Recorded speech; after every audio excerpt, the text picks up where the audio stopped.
Did that make you want a refreshing can of Coke? What if all these messages were secretly placed throughout the frames of a movie you were watching? Well, in 1957, a market researcher confessed that he did just that. A film that he had shown to 45,000 people, when slowed down, exposed secret messages to drink Coke and eat popcorn. The messages were just fractions of a second long, intended to be perceived by the subconscious only. And yet somehow, the commands worked. Sales of popcorn increased a little, and sales of Coke increased a lot. And people were so scared of being brainwashed that it led to enormous outcry and governments making subliminal advertising illegal.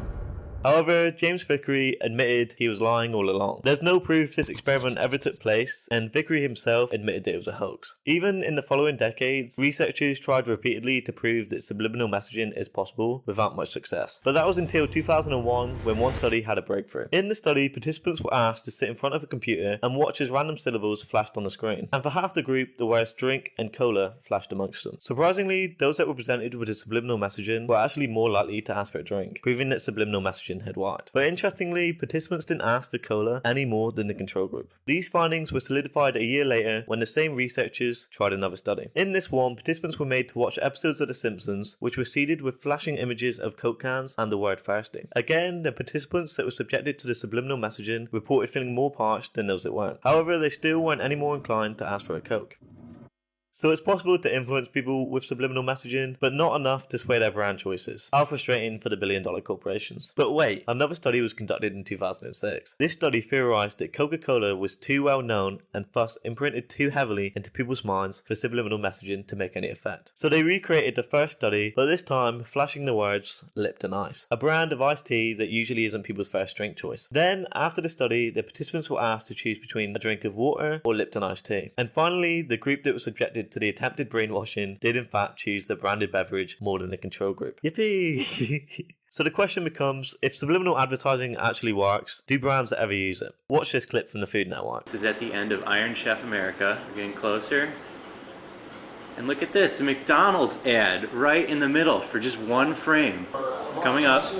There you have it. The network claimed it was just a glitch, and it probably was, to be honest. But what about this clip from a George W. Bush campaign? The Gore prescription plan, bureaucrats decide.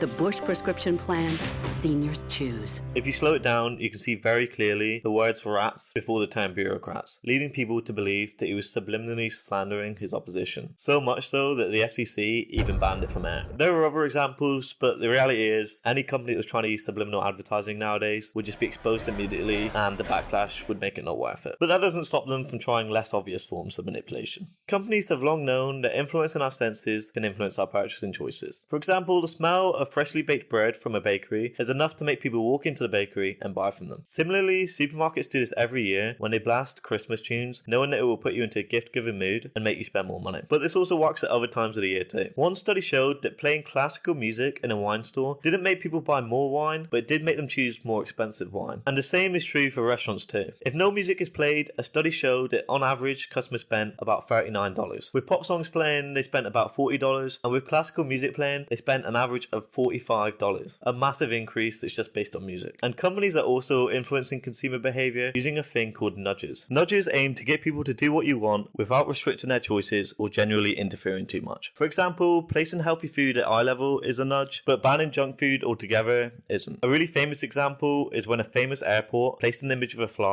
at the bottom of their urinals, which improved people's aims and reduced their cleaning costs. But nudges are used most prominently by online retailers. Their websites are designed to make you believe that items are limited so that you buy them before they're gone. They use social proof to make you think other people like this item, so you should like it too. They use on-screen pop-ups to try and stop you from leaving their site, and so much more. Even things like making something a default option are deliberate attempts to influence you in ways that benefit them. However, there's debate about whether most nudges are actually that effective, and even if they are, I wouldn't really consider most of this stuff brainwashing. The most robust research out there suggests that our subconscious doesn't govern us as much as many people believe. For the most part, it's our conscious brain that's in control. This makes it pretty hard for brands to brainwash us, even if they are doing everything they can to persuade us.